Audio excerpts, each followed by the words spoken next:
rather to take it and make sure they work around with it in their current government.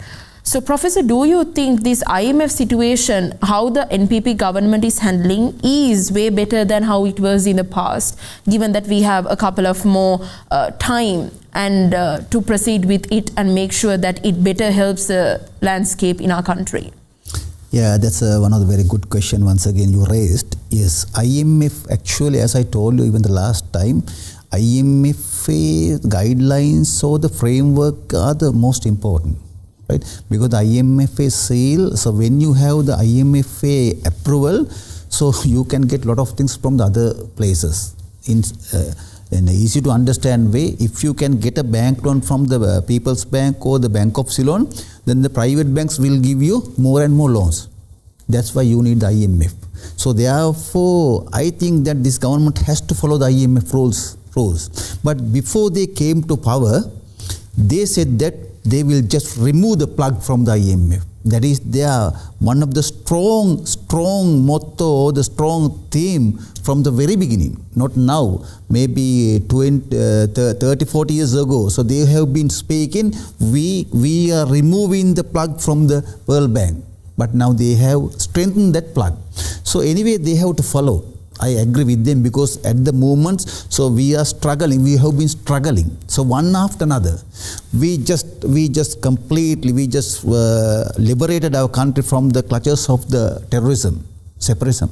So that's over now. But after that, we had some good time from 2009 to 2015, and again then 2015 to 2019 we had some bad time, and we had some East attack or something like that. Unfortunately, everything. So after that we came back strongly, and we tried to get up again. But what happened then? Then the Corona came, right? And then from time to time there were a lot of things actually. Basically, I do not approve being Sri Lankan citizen. The thing is that if the president is not suitable to run the country, you can bring what do you call that? This is called you can bring what do you call that word, technical word, and then impeachment, and then you can sack the president like that. If the government is not suitable, so you have to bring the no trust motion. So this is how democratically you can sack the government or the president. No, there are no any other methods in between. Even now, I have to tell you the same thing. But unfortunately, this happened in 2022, mainly with the support of I very clearly said, bankrupt political forces. So after that, anyway, thanks to the President Ranil Wickremesinghe, he brought the country back to the normalcy. But still, we are at the very kneeling down position. And then what happened? Then now Dikwa came, right? And this government came. So we had to go with the IMF, unfortunately. But when we are in line with the IMF, people has to suffer. So now what this government does is completely a failure. I will come point by point. One, right? So if you compare the first year of the previous governments, whatever, right, the Hapalana Anduwa, Gotabaya Anduwa, Mahinda Rajapaksa Anduwa, whatever the government, if you compare the first year, this is the most failed government. Most failed within the 1 year time. So if you just go through the history, go through the political history since 1977, right? So this is the most, I will tell you why. First, right? So people cannot eat the manipulated statistics. People need some reliefs, right? You can give whatever the statistics manipulated. So no. So people want some relief, practical relief. Okay. So the taxes, this government came. So they said that they will remove the VAT from the educational items, health items, and whatnot. Right? What happened? Still continued. Right? And income tax expanded, not removed. Right? Not reduced. Citizens were promised, but they never fulfilled their promises. The crisis was transferred from treasury to the people.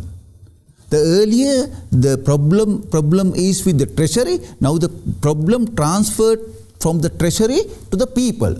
End of the day, right? The cost of living, electric bills are higher. So now you know very well, now due to this low quality coal, the CEB lost nearly 7 to 9 billion. Right? So now in the next week or the next month, so the government or the CEB trying to increase the electricity bill to set off that losses, directly or indirectly, right? And food prices higher and higher, failed, right? Within the 1 year, I'm talking about within the 1 year, right? And transport is expensive, as you know. Salaries still remain unchanged. The government can increase the salary of the people who are working at the state sectors, but what about the other sectors, private sectors, right? Self-employees, right? Day-to-day workers. So how can they live? Of course, government, the people working in the government, so their salaries will be increased, so because they are paid by the treasury. But what about the other people? Right? So the government has to do some common mechanism to reduce this cost of living, right? And flying. The lies, as I told you very clearly, this government has the patent to introduce a new lies which is called conscious lies. They know that they are lying, people know that they are lying, but still they keep on lying. And failed education, this is a very, very important thing, education reforms, very, very important. Why? I agree, right? Being a graduate from a National University of Sri Lanka, I agree that we need some education reforms. But for that, you need some qualitative and quantitative research. You need some dialogue with the people. So this government came in the last September. So it's about 1.5 years' time. So how can do they this kind of reforms? Yes, so I'll take it from there. Actually, I think there were a lot of areas that Professor, you highlighted in terms of how it was and how it is continuing.